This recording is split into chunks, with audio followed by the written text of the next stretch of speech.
રામ રામ સીતારામ ફરીથી મારા એક નવા વ્લોગમાં તમારું બધાનું હાર્દિક સ્વાગત છે। અને આજે આપણે આવી ગયા છીએ વાડીએ ઘઉંમાં પાણી વારવા। આવી ગયા છે અને જોઈ લો તમે ઘઉંમાં આપણું પાણી ચાલુ થઈ ગયું છે અને પાણી ઘઉંમાં જઈ રહ્યું છે।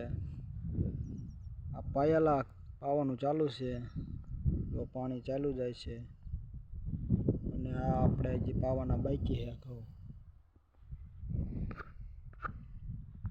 તમે જોઈ શકો છો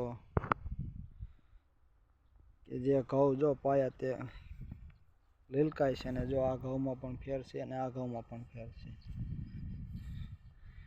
આપણો છે આ પાવડો અને આપણે આ ઘઉંમાં પાણી ચાલુ છે। આ જો આપણે પાણી હેલું આવે છે એક ઓલાપણથી ને આપણા ઘઉં છે। જય કિસાન જય જવાન। આપણા ઘઉં છે, કેવા છે કોમેન્ટ કરજો। આ આપણા ઘઉં છે, આ પાવાના બાકી છે। આર્ય લીલા જો પાઈ દીધા છે। આ આપણું ઓળું છે, આપણા ઘઉં છે, કેવા ઘઉં છે કોમેન્ટ કરજો। ઘઉં વાયા છે આપણે, સીણા વાયા છે અને એરડા છે। પાણી ઘઉંમાં જઈ રહ્યું છે। આ આપણા ઘઉં છે, આપણું હોનું કહેવાય આ ખેડૂતનું। ઘઉં વાવી કાઢવી અને ઘઉં આપણે પકાવીને ભાવ બીજા કરી જાય ને એને એ જ ઘઉં જ્યારે આપણે વાવવાના થાય ત્યારે દુકાનમાં કે કોઈ માર્કેટ યાર્ડમાં લેવા જઈએ ત્યારે આપણા ઘઉંના ભાવ તે પોતે કરે છે, તેના ડબલ એ પણ 3 ગણા ભાવ હોય છે। અને જ્યારે આપણા ઘઉં પકાવીને બજારમાં વેચીએ ત્યારે એના 3ના 1 ગણા ભાવ પણ નથી આવતા। આ ખેડૂતની વેદના બોલે છે। જય કિસાન જય જવાન। ખેડૂત મિત્રોને સપોર્ટ કરો, આપણી ચેનલને લાઇક શેર અને સબસ્ક્રાઈબ કરો। જય માતાજી।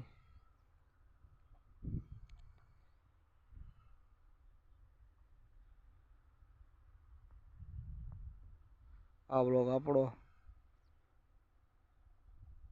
પાણી ચાલી રહ્યું છે।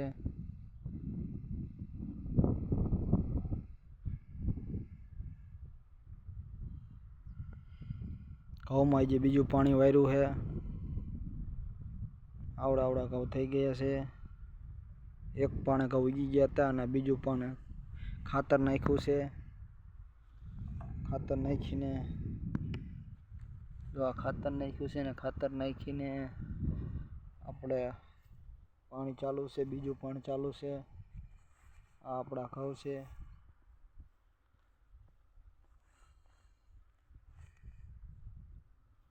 આ આપણા ઘઉં છે। જો તમે આ બધા પાયેલા ઘઉં છે, ઇનકા જે છે ઘઉં એ બાકી ઘઉં છે। આ આપણા ઘઉં છે,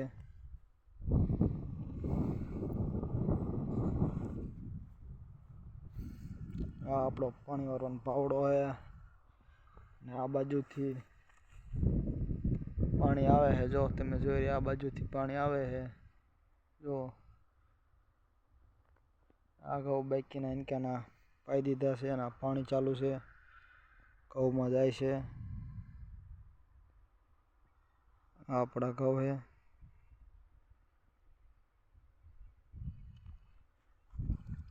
જો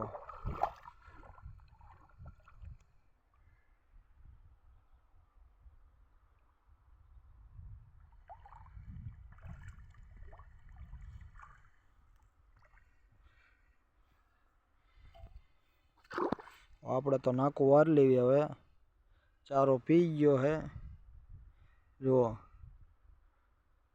અને હવે અહીં કે બાઈકી પડખે નાકા વાર લેવી, નાકું પી ગયું છે, ચારો પી ગયો છે, નાકું વાર લેવી। પાણી આપણું આવે જો બોરમાંથી, ઇનકા જો આગળ શેણા વાયા હે, આ ઘઉં હે, એની આગળ ઇનકા એરડા હે, આપણા ઘઉં હે. આપણા બ્લોગને આગળ વધારો. જય કિસાન, જય જવાન, જય માતાજી, બાપા સીતારામ.